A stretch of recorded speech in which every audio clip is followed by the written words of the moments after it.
Hi hello வணக்கம் மக்களே. இன்றைக்கி நம்ம ரிவ்யூ ஆன் சேனலில் கேப்டன் மில்லர் படத்தோட ரிவ்யூ தான் பார்க்க போகிறோம். வாங்க பார்க்கலாம்.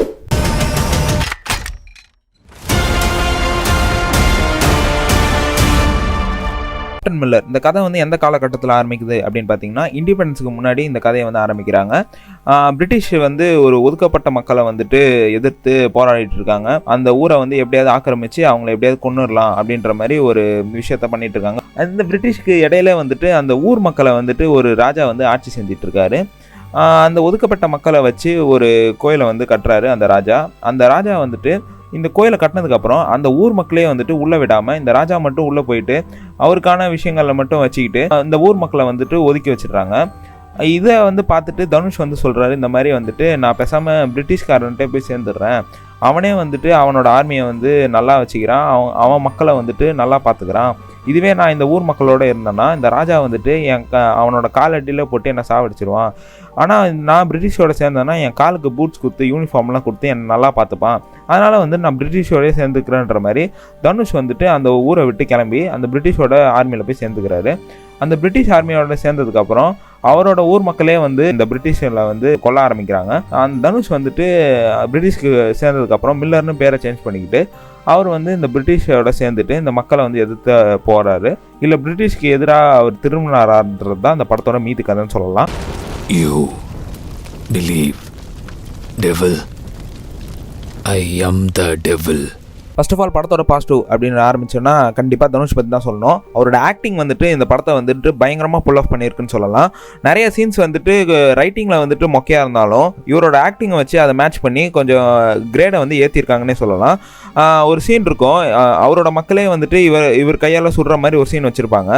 அந்த சீன்லலாம் வந்துட்டு தனுஷ் வந்துட்டு வேறு லெவலாக நடிச்சிருப்பார். எமோஷனல் சீன் தான், அதை வந்து சூப்பராக ஹோல்ட் பண்ணியிருப்பார் தனுஷ். அதுக்கப்புறம் இந்த படத்தோட முக்கியமான பாசிட்டிவ் அப்படின்னு கேட்டிங்கன்னா ஜிவி பிரகாஷ் தான். அவரோட பிஜிஎம் வந்துட்டு வேற லெவல் பண்ணியிருக்கு. ஒரு பிஜிஎம் வச்சு ஓட்டியிருக்காரான்னு கேட்டிங்கன்னா கண்டிப்பாக அதுதான் இல்லை. டிஃப்ரெண்ட்டான வேரியன்ஸாக நிறைய பிஜிஎம்ஸை வந்து போட்டிருக்காரு, வேற லெவலாக பண்ணியிருக்காரு. கில்லர் கேப்டன் மில்லர் வந்துட்டு ஒரு ஃபைட் சீக்வன்ஸில் மட்டும்தான் யூஸ் பண்ணியிருக்காரு. மற்ற மீதி பிஜிஎம் எல்லாமே வந்துட்டு வேற வித்தியாசமான பிஜிஎம்கள் வந்துட்டு எல்லா சீன்ஸ்லையும் யூஸ் பண்ணியிருக்காரு. ஒரு சின்ன சீனாக இருந்தாலும் இந்த பிஜிஎம்ஸ் எல்லாம் வச்சு பார்க்கும்போது அந்த சீனே வந்துட்டு வேற லெவலாக கிரேட் பண்ணியிருக்குன்னு சொல்லலாம்.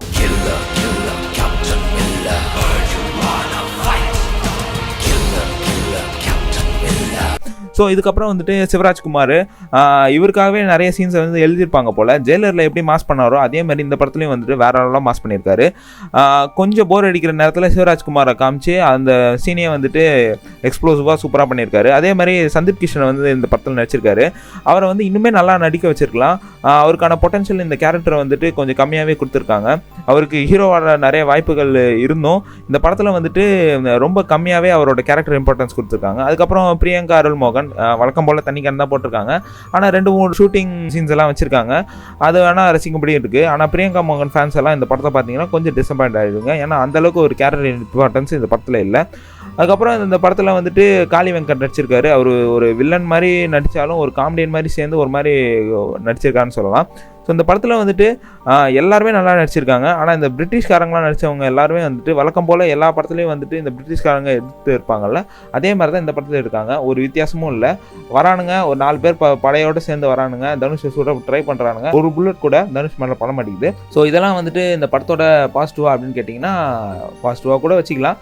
ஸோ இந்த படத்தில் வந்துட்டு மியூசிக்கு, தனுஷோட ஆக்டிங்கு எல்லாமே சூப்பராக இருக்குது. இந்த படத்தில் என்ன மைனஸ் அப்படின்னு கேட்டிங்கன்னா, அருண் மாதேஸ்வரன் வந்து இந்த படத்தில் வந்துட்டு எல்லா ஸ்டோரியும் வந்துட்டு நல்லா பண்ணியிருக்காருன்னு சொல்லலாம். ஆனால் அந்த ஸ்டோரிக்கான எமோஷன் வந்து நமக்கு வந்து கனெக்ட் ஆகலை.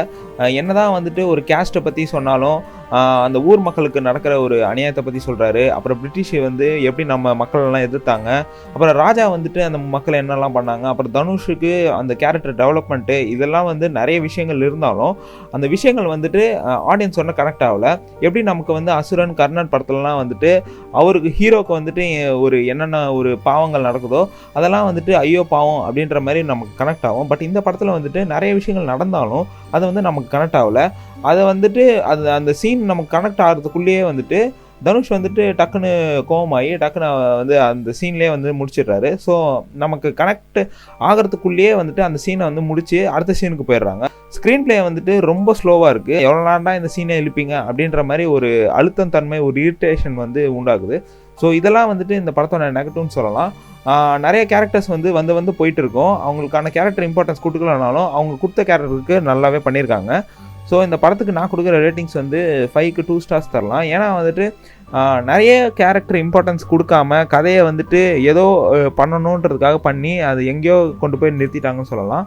ஸோ இந்த தனுஷ் மாதிரி ஒரு பெரிய ஆக்டரை வச்சுக்கிட்டு இந்த மாதிரி கதைகள் எடுத்ததுனால அவருக்கான ஒரு பொட்டன்ஷியலே வந்து கம்மியாச்சுன்னு சொல்லலாம்.